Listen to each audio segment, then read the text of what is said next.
الله أكبر الله أكبر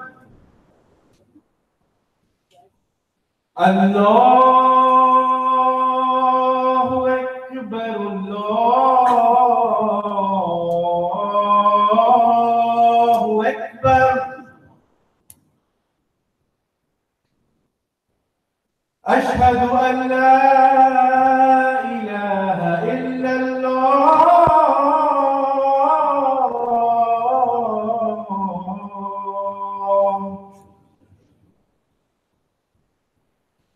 أشهد أن لا إله إلا الله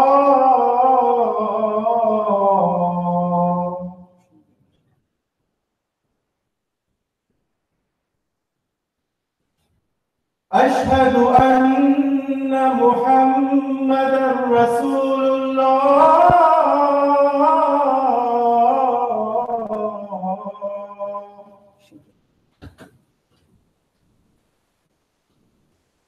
أشهد أن محمدًا رسول الله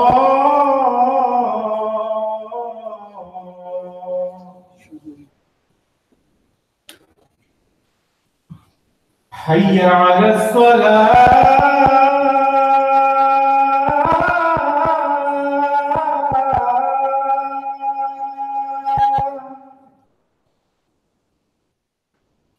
حي على الصلاة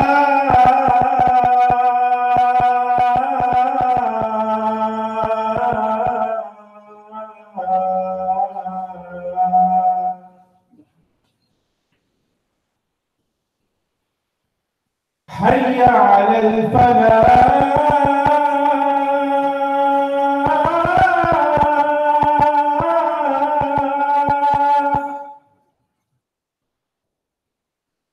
حي على الفلاح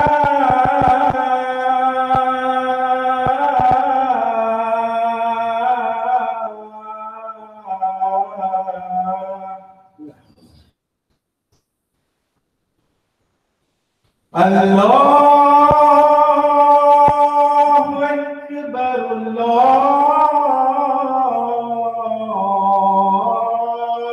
الله أكبر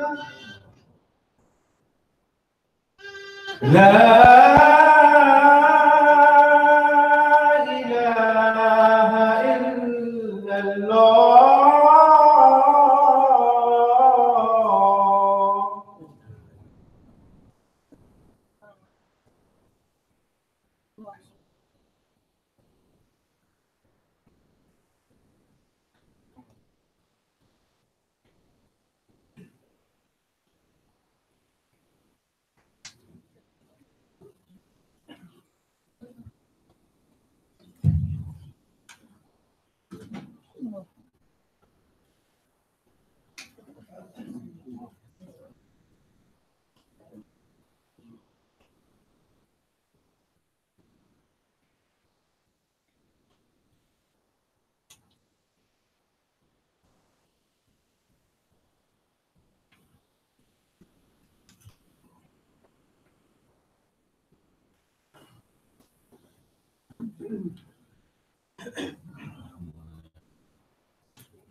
السلام عليكم ورحمة الله وبركاته.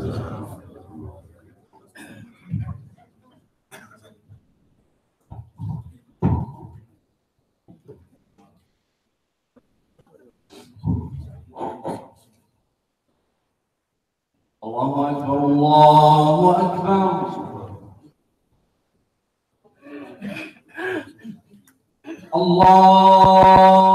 الله أكبر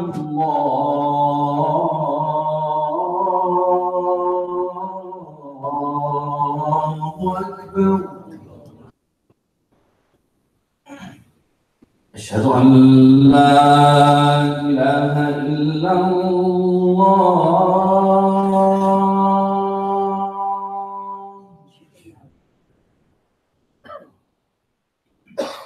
أشهد أن لا إله إلا الله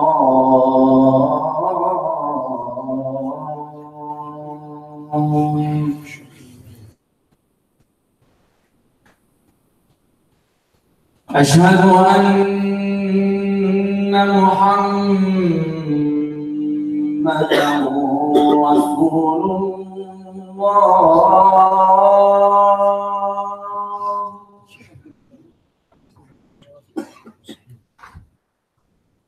أشهد أن محمدًا رسول الله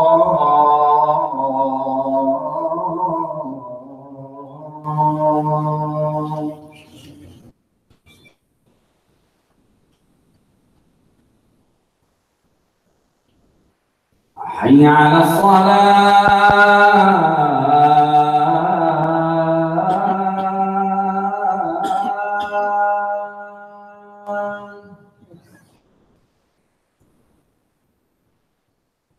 حي على الصلاة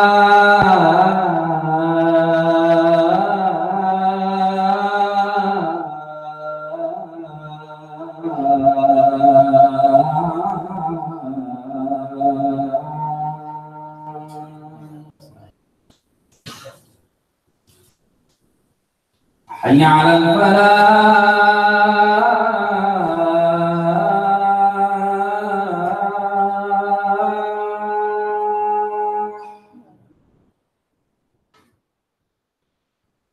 حي على الفلاح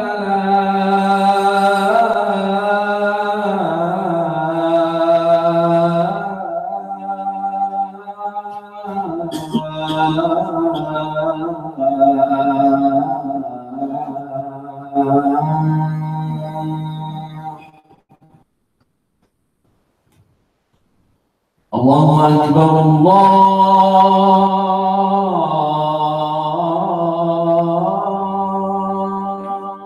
أكبر لا إله إلا الله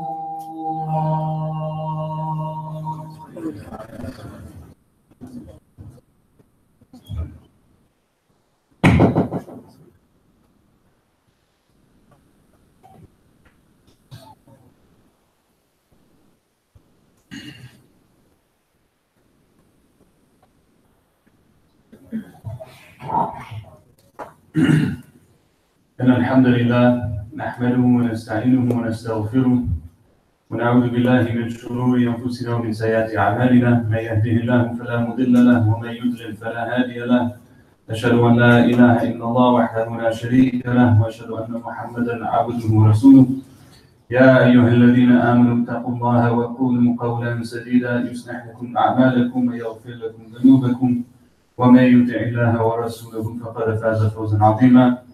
أما بعد, we start in the name of Allah the Most High, the one to whom belongs all praise, the one who controls all affairs, the one who gives, the one who takes, glorified and exalted is He. And we send peace and blessings upon the Prophet Muhammad sallallahu alayhi wa alihi wa sallam, and his family and his followers until the end of time. Ameen. I want to try and take the few minutes that we have here together today to outline some, to outline some major thinking points when we consider Islam in the United States, and we consider the communities that we have here and the communities that we will, inshallah, continue to have here for years to come. And so I want to focus on perhaps about 4 points, and then 2 examples related to those 4 points that will kind of help us to think about them. So point number 1 is the issue of rahmah, or compassion, mercy, love. Some people have even translated it as love. And this really is an essential point for Islam. As much as we say that, our communities and our lifestyles don't always represent that. And it's very important for us to recognize this. That one of the challenges that we have as a people is that many of us come from backgrounds that weren't very rahmah oriented. There wasn't a whole lot of mercy in that.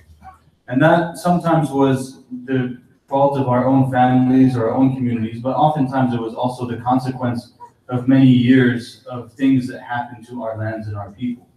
But nonetheless, this is something that is central to Islam. And we know that the Prophet Muhammad ﷺ was sent as a mercy to all of the creation. That the teachings that he brought were not meant to just figure out how a person can live a meaningful life in and of themselves, but how that life will begin to bear onto the lives of other people as well. And Allah subhanahu wa ta'ala mentions in the Quran many different verses in this regard. Of course, we have the basmala that comes in the beginning of the surahs. But we also have other things, and we have from the Hadith Qudsi in particular, where Allah said, the Prophet ﷺ said that Allah said that after when he went and created everything, he said, Rahmati sabaqat ghadabi, subhanahu wa ta'ala. He said that my mercy has outstripped my wrath, or it has overcome my wrath. And in the Quran, Allah subhanahu wa ta'ala says, Ar-Rahman al-Arsh istawa, that He is Ar-Rahman who assumed the throne. And some of the commentators, they said that Allah refers to Himself here as Ar-Rahman, the merciful and the compassionate. And had He referred to Himself as Al-Jabbar, for example, the powerful and the overpowering, if He had said Al-Jabbar al-Arsh istawa, the entire creation would have ceased to exist. Subhanahu wa ta'ala. But out of His mercy, He referred to Himself in this way, and His mercy then is the stamp that we see over and over and over again in creation. And it is His mercy and the mercy of the Prophet ﷺ that the believers are called upon to do something about in their own lives. For better or for worse, we oftentimes understand things as one pinnacle value, right? Like there's one top thing and then everything else falls under it. The reality is that when we look at the teachings of Islam, outside of course, there's Tawheed, Allah subhanahu wa ta'ala being one, and so on. But really, the Islam is an interplay of values at all times. And you see kind of some will take heavier weight in certain areas, and some will take heavier weight in other areas. So you have justice, you have mercy, you have equality, you have any number of values, right? But if we were to say, if we have to choose one that's kind of heavier than the others, it would actually be mercy. And the reason why I'm emphasizing this is because in common Muslim understanding, that's not actually the way that it is. I would venture to say in the common Muslim understanding, the value that we put on top before anything else is justice. Or what we perceive to be justice. And so you find an understanding of Islam and a living of Islam that is oftentimes very judgmental, very harsh, very critical. It's not very fun to be around. It's not very beautiful because it's all about justice. It has to be this way. It cannot be this way. And if it's not the way I want it to be, I have to change it. And I have to do it very roughly, as if this has anything to do with the sunnah of the Prophet ﷺ. But if we had to put one on top, actually it's compassion and mercy. And even when it comes to stopping the injustice and stopping the thing that needs to be fixed and putting things in their right place, they're still done with that spirit of mercy and compassion and love. This issue is extremely important because what you have at the end of it, if that's not in the right places, you have an expression of Islam that is repulsive. And that's not the sunnah of the Prophet ﷺ. The Prophet ﷺ, over and over and over again, he says and he does actions that don't push people away, but rather actions that bring people closer, that make people want to be around him, ﷺ, that make people want to know what his message is about. And he would tell even the people who he's sending to teach about the religion of Islam, he'd tell them the same thing. Bashiru wa la tunaffiru, for example, sallallahu alayhi wa sallam. Say, give people glad tidings and don't always push them away. Yassiru wa la tu'assiru. Make things easy and don't make them hard. This is the way of the Prophet sallallahu alayhi wa sallam. So if we put, what's the number one issue in these couple points that we're talking about in terms of how we see ourselves and how we see our religion? Number one is that we have to see things from the lens of compassion. And we have to be people of compassion and people of mercy. That oftentimes means that we have to work through some of the things that we've been through. And that's okay. It's not always going to be easy, but it still needs to be done. Because if we don't do that, we're not able to do what we need to do. It's very difficult to do that. And sometimes, culture gets in the way. That's okay. For the Prophet ﷺ, culture was getting in the way too when it came to mercy and compassion. We know many stories like that in the Sunnah of the Prophet ﷺ. That the man the Prophet ﷺ, he saw the Prophet ﷺ hugging and kissing a child. He told him, "You hug and kiss your children?" Prophet ﷺ said, "Yeah, what are you saying?" The guy said, "I have 10 children, I've never hugged any of them." He was proud. And we have this culture still remains to today. People who refuse to hug their children, people who refuse to say to their children that they love them, to say to their children that they're beautiful, to say to their children that they want them to live meaningful and important lives and contribute to the world around them. And we want them, and so on and so on and so on. Rather, you have households that look like, I don't know what they look like. Really, subhanAllah. We can complain about all kinds of things that are done to us, but we do a lot of things to ourselves. Right? So we have to have homes where that takes place. I deal with a lot of young people in my work. We have to have homes where this takes place. You cannot break people and then expect them to stand on their feet. It doesn't work that way. And so the sunnah then is this: number one is mercy. Number two issue is culture. Culture is a big one. Culture is a really big one. One of the great blessings of Islam in America is that we have so many people from so many different places that we have to actually figure out what is Islam in the end. Right? Because necessarily when human beings, we're cultural creatures. There's nothing wrong with culture in and of itself. In fact, culture is necessary. Because we can have as many dots as we want on the piece of paper, but culture is going to make the picture. It's going to fill in the gaps. It's going to tell us, like, how do I speak in this situation? How do I speak in that situation? How do I walk? How do I carry myself? How do I deal with conflict? How do I speak to people? A lot of that, the details of that is going to be fleshed out in culture. So we don't just reject culture. And there are beautiful aspects of various Muslim cultures, and there are ugly aspects of various Muslim cultures. But coming into a place where all of them are together now, we have to figure out what is actually Islam, what is actually culture, and how can we not only stop there, but how can we create a culture of Islam in the United States that is perfectly Muslim, and doesn't betray the teachings of Islam, but at the same time, it fits in the place that we're in. And that is one of the biggest issues that we have to face. It's a supreme sunnah of the Prophet ﷺ to respect correct cultural practice. The Prophet ﷺ did not create a new culture.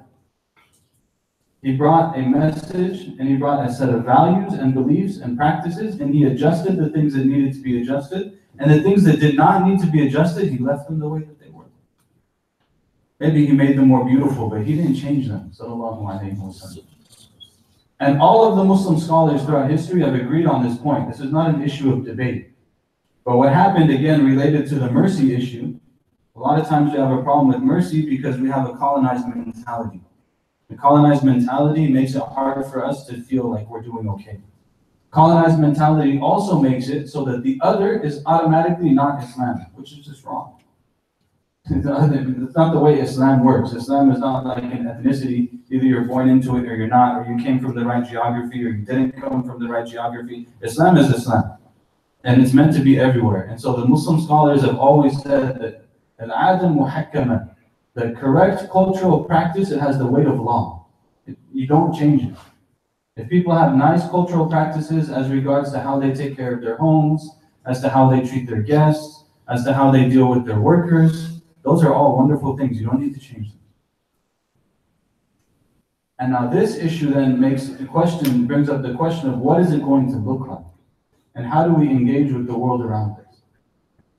But it again requires some level of understanding. And it's going to take some time. We have to have Muslim communities that do not give the following message. What is one of the messages? And this, by the way, we have to do what I'm saying right now without hating the cultures that we come from. I'm not saying that in any way. MashaAllah, people come from beautiful places with beautiful practices. We don't have to give up any of that. Alhamdulillah, we live in a country that we don't have to give up any of that. There's a lot of diversity and we should be proud of the things that we have. But at the same time, we should not give the message to people that in order to become a Muslim, you have to commit cultural apostasy. Cultural apostasy. Maybe some of you don't understand. Some of us, we understand. Right? Cultural apostasy is basically making the message to the person that if you want to become a Muslim, you have to leave everything that you are and that you were and that you've known, and you have to become a foreigner in your own land for many people. And that has nothing to do with the teachings of Islam. People, you need to pray, you need to fast, you need to be a good person. We live in a country that's more or less at least premised on the idea of Judeo-Christian values, which are generally the same values, right? So not a whole lot actually needs to be changed. And then you have an expression of Islam that makes sense in the place that you're in. Right? So this is point number 2, is the issue of culture. Point number 3 is the question of how we understand our religion. This is a much bigger issue. We're not going to get into all these points today. I'll tell you at the end where you can find more information, inshallah. But point number 3 is, how can we come to a better understanding of our religion? Meaning what? All of us are Muslims, right? All of us are not Muslim the same way. Yes, we are. No, we're not. This is the reality. Not saying that anyone's wrong or right or whatever, but the truth is that one person understands and lives Islam in one way, and another person understands and lives Islam in another way. And the major things are the same, but a lot of things are actually different. And there's understandings of Islam that are completely debilitating, that break people down, that ruin creativity, that make them feel like they can't do anything in the world, that make them feel like they need to go in a corner and hide and they can't do anything. There's understandings of Islam that are completely like this. And then there's understandings of Islam that are the opposite, that make you feel like you can do anything and make you feel like you have something to contribute and that you can change things and things can get better and so on and so forth. These are two different people are talking about the same book and the same sunnah, they're just looking at it differently. So how do we understand our religion? That's one of the big questions here. And there's a number of points underneath that. I'll just say them quickly just for the sake of mentioning them, but obviously I can't go into them. One of them is the issue of respecting intellect. That our religion is not a religion of just blind stupidity. Our religion is a religion that calls people to think, and that things should make sense, and they should be in the right place, and we should be able to talk about them and analyze them and so on. The second thing underneath this is that we have to appreciate dissent, that there's different opinions. If we can't actually understand that there's various opinions in Islam on things that there are various opinions, not the weirdo stuff that gets thrown in afterwards, but the actual body of the teachings that's very broad, we have to appreciate that. If we don't appreciate that, we have no civics, as Dr. Jackson says. Hafidhullah ta'ala. That there's no way we can have civic discourse in the Muslim community if we don't start by understanding the issue of difference of opinion. So that's number 2. Number 3, underneath it, is that we recognize that there are overarching principles that define our religion. Culture, that harm is supposed to be removed, that things are understood by their objectives. These are all principles in Islam. Another one is that we understand that there's community issues, communal obligations. That not only do we have individual obligations, but that we have communal obligations that as a people we must fulfill. And the other one is that we have to understand that there's priorities amongst things. It's not just equal. So this is all under the issue of how we understand our religion. The fourth point is the question of creativity. Creativity and innovation, or innovation and creativity. And basically this is referring to, in our legal tradition, how do we understand the relationship between bid'ah and ijtihad? Bid'ah and ijtihad. How do we understand the relationship between a blameworthy innovation in the religion and an effort of understanding that needs to be made? Right? So creativity and innovation. In not understanding this, we come with all kinds of problems. So if all you have is innovation and you have no understanding of when the doors can be opened, you only have understanding of when they can be closed, you end up with a very dry life. And if all you have is an understanding of where the doors can be opened or where you think they can be opened, and you have no understanding of what's an innovation in the religion, then you don't have a religion anymore. You just have a free-for-all. The actual religion of Islam falls right in the middle. There's limits of innovation and there's limits of creativity. And within this area, then, we're able to express ourselves, we're able to build, we're able to engage, we're able to produce, we're able to affect culture, we're able to change the way that people look at and understand and deal with things. Right? So this, then, is the issue of innovation and creativity. Again, a really huge topic. I'll just say now, before I forget, all of these things that I'm saying, you can find detail on them in a set of papers written by Dr. Omar Farouk Abdullah, Hafidhullah. one of the great scholars of Islam in America. He wrote a series of papers many years ago now, actually. You can find them on a website called theoasisinitiative.org. They used to be on a different one, but now they've moved to theoasisinitiative.org. These 4 things that I mentioned, each one of them is a paper, between 10 to 40 pages. So you can kind of, if you want to think about what are the things we need to understand, you can go there and read them and get a deeper look at it, inshallah, as well as the next 2 that we'll talk about. أقول قولي هذا وأستغفر الله لي ولكم فاستغفروه إنه هو الغفور الرحيم.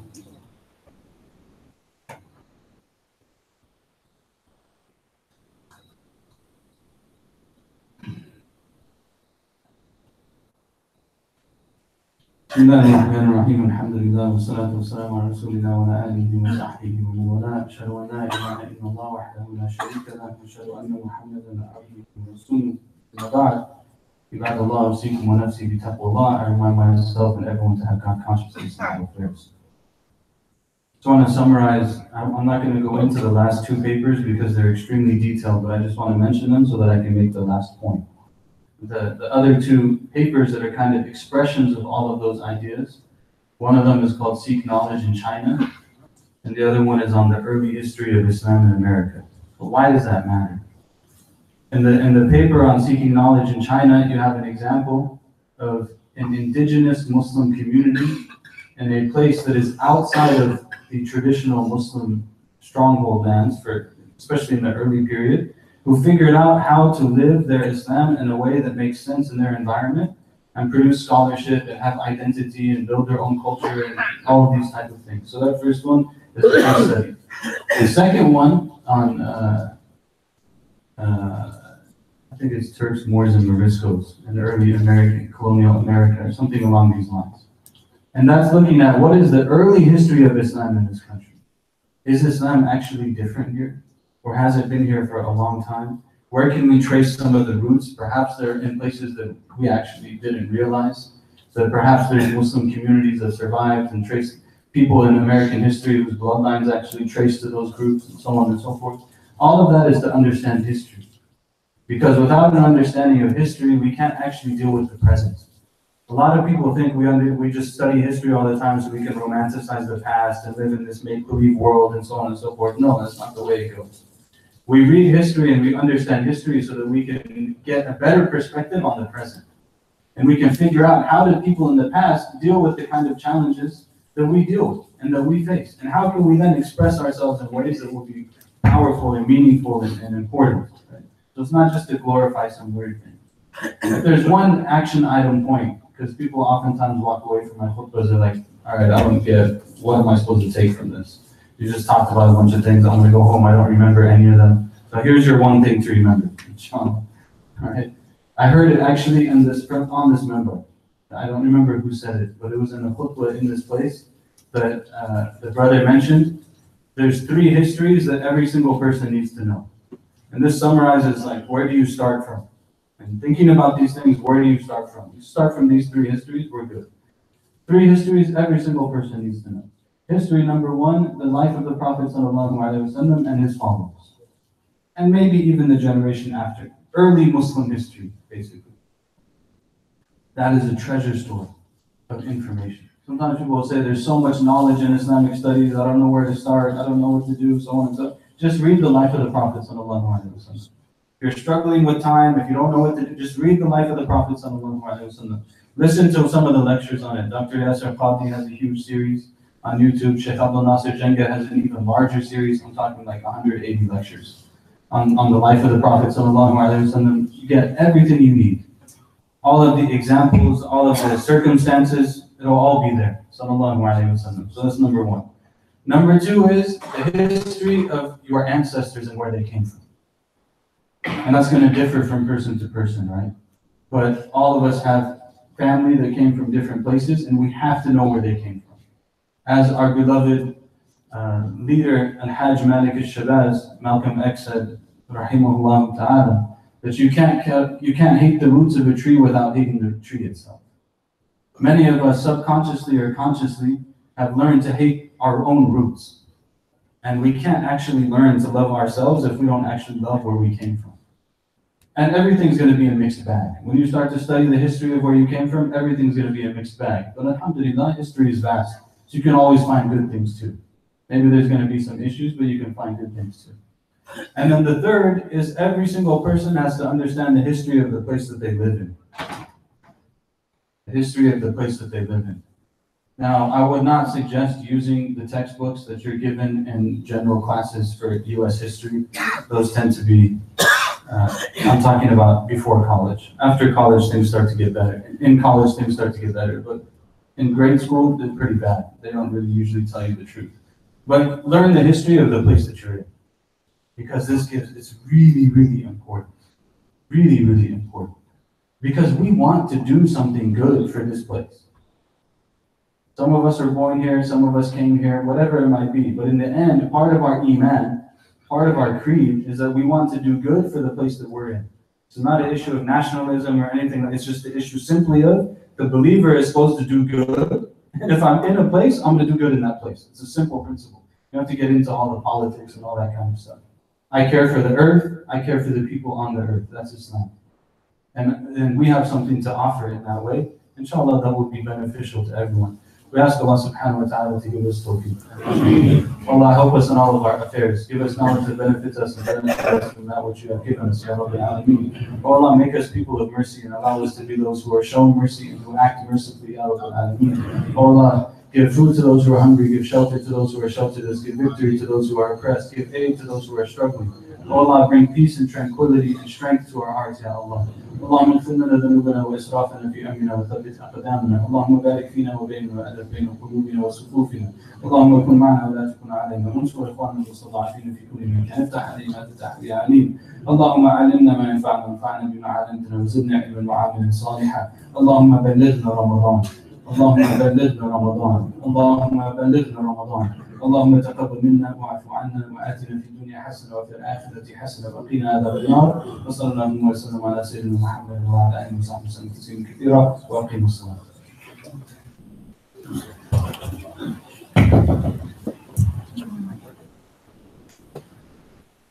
الله أكبر الله أكبر أشهد أن لا إله إلا الله أشهد أن محمدا رسول الله حي على الصلاة حي على الفلاح قد قامت الصلاة قد قامت الصلاة الله أكبر الله أكبر لا إله إلا الله.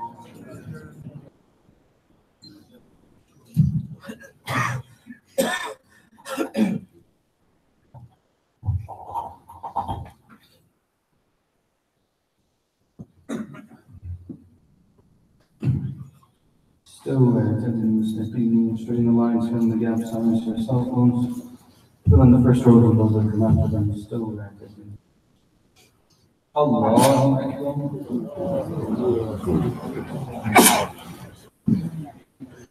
Alhamdulillahi Rabbil Alameen, Ar-Rahman Ar-Rahim, Maliki Yawmiddin, Iyyaka na'budu wa iyyaka nasta'in, اهدنا الصراط المستقيم صراط الذين أنعمت عليهم غير المغضوب عليهم ولا الضالين.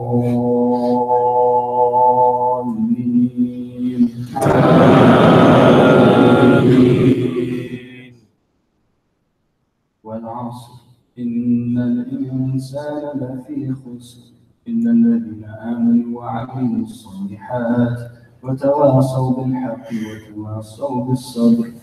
الله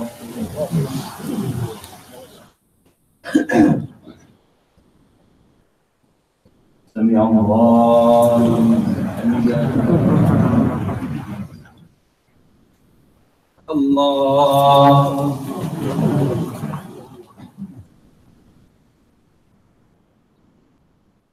الله أكبر. الله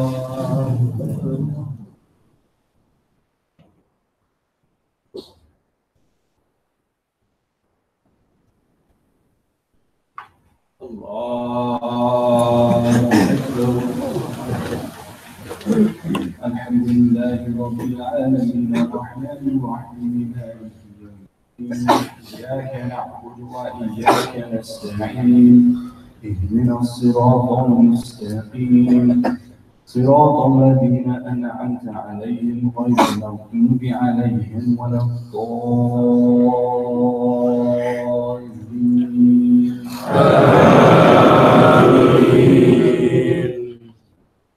قل هو الله أحد الله الصمد لم يلد ولم يولد ولم يكن له كفوا أحد الله أكبر سمع الله لمن حمده الله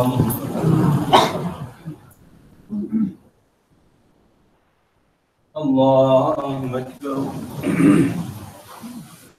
الله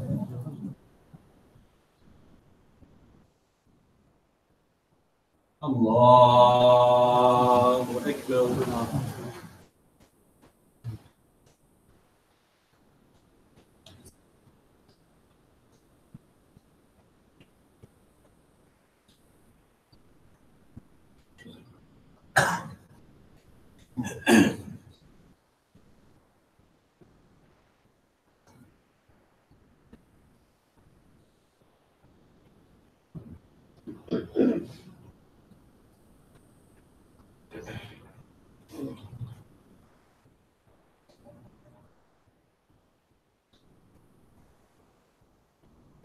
السلام عليكم ورحمة الله السلام عليكم ورحمة الله